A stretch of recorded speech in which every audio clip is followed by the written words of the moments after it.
Closed captioning for News 12 is brought to you by Kenneth Nugent.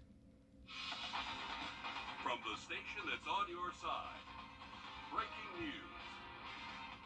Good evening. Just into our newsroom, we learned more about that shooting involving a couple of children yesterday. The sheriff's office now telling us the child shot in the leg last night at the Augusta Commons apartment complex is 9 years old. 4 kids were in the house at the time of that shooting, a 9-year-old, 10-year-old, 14-year-old, and a 13-year-old. The sheriff's office says when they responded to the scene at East Boundary just before 3:30, they found a child with a gunshot wound. One of the kids says 3 children were in an upstairs bedroom when the child was shot. One child telling deputies he was downstairs. Deputies say one of the kids told them the gun was pointed at the floor when it went off, hitting the other child in the right leg. Deputies also say they were told the child with the gun thought it was on safety. Well, looking out of our beaches back in the forecast by this weekend in just about 10 minutes. All right, thanks, Riley. Happening right now, a virtual town hall at Fort Gordon. It's the first one since a hearing on Capitol Hill put housing conditions on post in the national spotlight. The I-Team has been exposing problems with the private company in charge for more than a decade now, but our Meredith Anderson has learned none of that will be discussed tonight. The meeting got underway about an hour ago, and it does include reps from Balfour Beatty, but before things even got started, leaders said they would not comment on the investigation. In fact, the garrison commander hasn't made any comments since the hearing in D.C. That's when one father testified under oath his daughter has a skin condition after living in a home with mold at Fort Gordon. He told the Permanent Subcommittee on Investigations doctors say it could be fatal. I'm told Senator John Ossoff, the PSI chairman, was invited to today's virtual town hall, but declined. He was just in town a few weeks ago to meet with military families on his own. Military families tell me today they're frustrated there wasn't much notice about tonight's town hall. It was just posted yesterday on Facebook. They also tell me other installations, like Fort Meade, for example, meet once a month to talk about housing. This is only Fort Gordon's third housing town hall so far this year. They encourage families to post questions beforehand. Each situation, each case is going to be unique. If you have concerns or there's something that you want to talk about, how your family's been affected by a potential delay or a work order issue that you have, we will continue to handle each of your concerns on a case-by-case basis. Meanwhile, the I-Team has not stopped digging. These are recent photos of a woman who lived on the very same street as that little girl with the skin condition. So this was all after that hearing in D.C. I'm told housing problems at Fort Gordon have gone from bad to worse. Tomorrow on News 12 at 6 o'clock, I'll bring you her story and the story of 2 other families fighting for safe living conditions as we speak.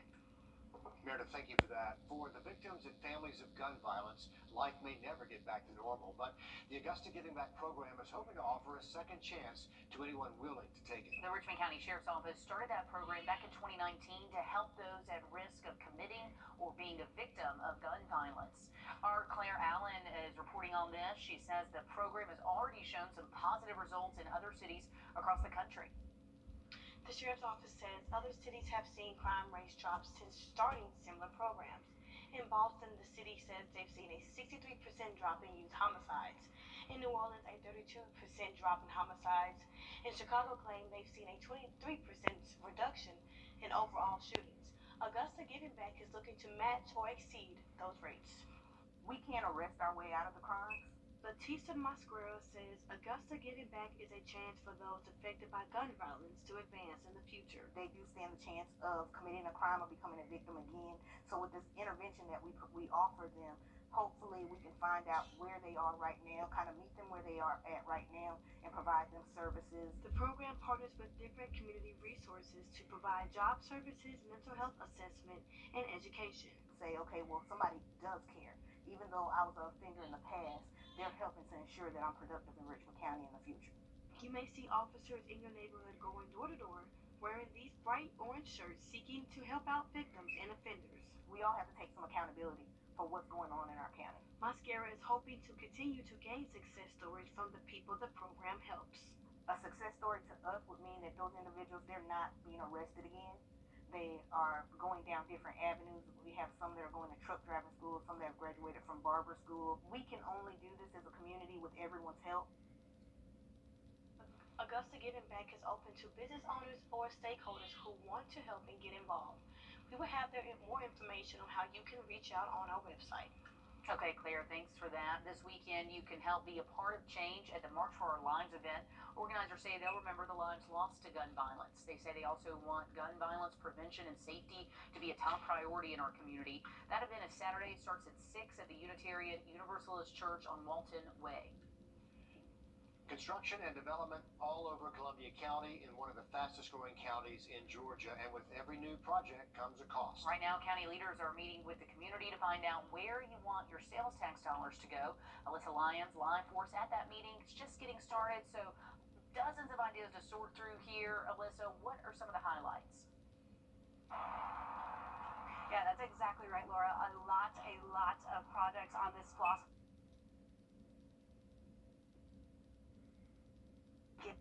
Big changes are in the works for Columbia County, from everyday things like a projected $8 million investment in internet. While we do have a broadband network, Columbia County does not provide internet services, so we have the ability for internet companies to come here and ride our fiber, and we can expand that fiber. To the roads we drive on. County traffic is always a concern. Roads are always a concern. Infrastructure in general is a concern. When you're a growing community, you have to stay in front of your infrastructure. SPLOST could pay for a connector between Horizon South Parkway and Champlin Road. North Bel Air would get some turn lanes to Marshall, Pierwood, and Deerwood Lane. And SPLOST could change landscape for sports with a $33 million Gateway Tournament complex. But what we don't have is the adequate space to be able to do the same thing for baseball and softball. So the idea was we would put a regional tournament park in the Gateway area in Grovetown, near the restaurants, near the hotels, near the interstate, that we could then draw people from all over the state. The $270 million SPLOST package also includes $9 million in upgrades to Patriots Park. We're talking improvements to fields, tennis courts, and the gym. I think it's just falling off. I mean, you could look around and tell. I mean, it still looks good out here, but some things have fell by the wayside.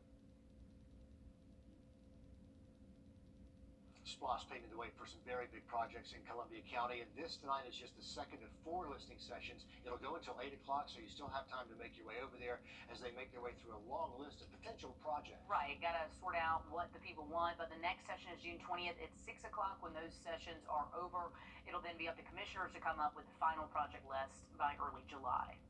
Developing today, major shakeups for the PGA and its future after the commissioner announcing suspensions for some of the game's biggest stars. All this, of course, tying back to the Saudi Arabian-backed LIV Tour, which teed off its first event today. Nick Proto live in the studio showing us what the future holds for both leagues. Well, it's fitting that Dustin Johnson hit the first tee shot for the new LIV Tour today. He's the highest ranked player on the tour and one of the biggest surprise names we saw jump ship. The PGA Tour waited until DJ hit that shot to issue punishments to him and the other PGA guys, and they dropped the hammer. The tour released a statement to all current players saying everyone playing in the LIV event is ineligible to play in any PGA tournaments, including the President's Cup, Korn Ferry Tour, Champions Tour, Canadian Tour, and Latin American Tour. The PGA Tour suspended all 17 players in the LIV's London event, including those who had already resigned their memberships.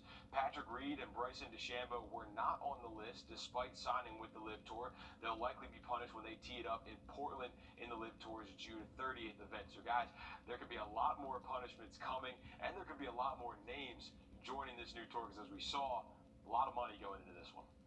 Much money. We'll see who it talks the loudest to, I guess. Golf's version of an ugly divorce happening right before our eyes here. Nick, thank you. Send ripple effects, that's for sure. It really will. Okay, Riley, I feel like you can ripple your way through the humidity out there. It I is know it. Yeah, that humidity is thick out there this afternoon. Good news, though, lower humidity as this cold front pushes through tonight. Have a look at our changing forecast just after the break. Wednesday next week, chance for a few isolated storms as well. Riley, thanks. New questions surfacing today about funding for the Burke County Sheriff's Office. According to the Burke County Administrator, the Sheriff's Office received $50,000 from the Housing Authority, another $375,000 from Plant Bogle in 2021. Our Celeste Springer has been digging into the controversy all day as the Sheriff's Office addressed allegations in a news conference this morning. Guys, this all comes down to money and who gets the chance to control it. Sheriff Williams says his office applied for the money. They get to oversee it. However, some commissioners and the county's lawyer disagree on that law has sided with them in the past. It is not true, and it is one-sided. It's very disingenuous. A heated battle between Sheriff Williams and Burke County Commission. This is another attempt by the county manager and the county attorney, who has pressured me continuously over the past few months to dismiss our mandamus action. Sheriff Williams says the current backlash boils down to a lawsuit filed in 2021. The county's lawyer says that lawsuit ruled in favor of the county's right to oversee the sheriff's payroll. Sheriff Williams filed an appeal to that decision this year. This comes down to control. They want control. They want leverage. But some allege Sheriff Williams is now keeping grant money hush-hush. According to a timeline from the county manager, on December 14th, the county asked the sheriff's office if money from the Housing Authority grant would be coming soon. A representative with the sheriff's office responded, quote, "I have no timetable on the funds being made available." That's despite the fact documents show the money was already deposited in a sheriff's office account some 3 months prior. Our budget analyst responded by saying, "I don't know when you will get it."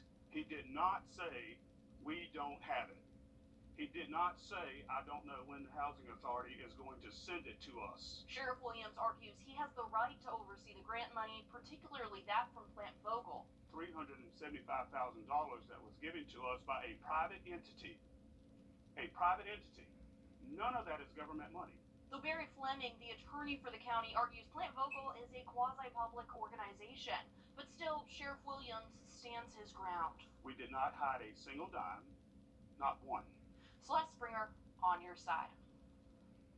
Definitely passionate responses, and the sheriff's office did send over some financial documents to the county auditor.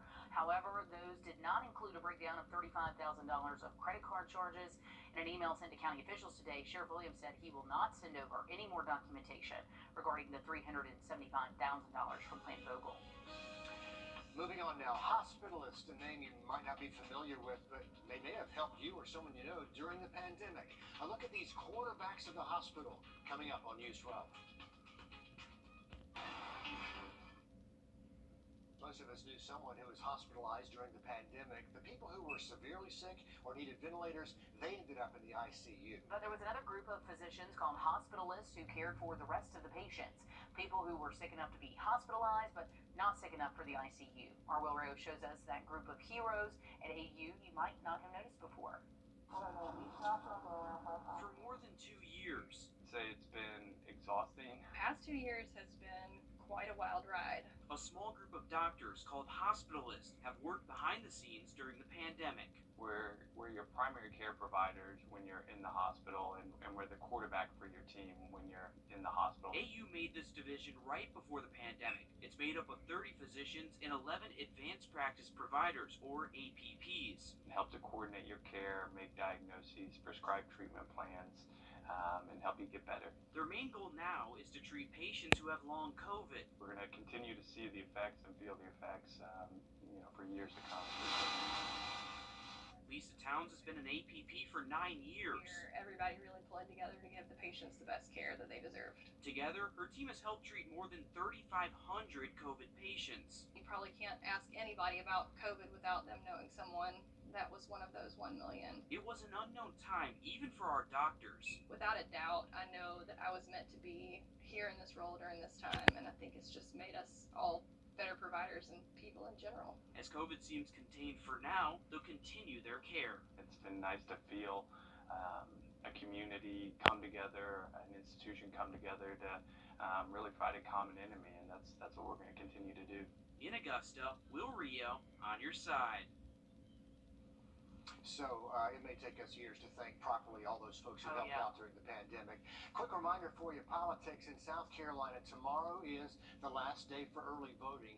In Aiken County, you can do that at the Elections and Registrations Office on University Parkway in Aiken. That'll be open from 8:30 in the morning until 5 in the afternoon. Election Day coming up next Tuesday. Our other local county poll locations are available for you on the website.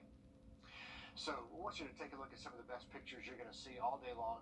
10 veterans from the Charlie Norwood VA getting a chance to experience pickleball. Have you played pickleball yet? No, but I know lots of people swear by They it. love it. Yeah, absolutely. People rave It's like a over smaller tennis court. Yeah, and these patients are part of the spinal cord injury program, so they needed some adjustments to enjoy the sport. But volunteers from the family Y made sure they had everything they needed to have some fun out there.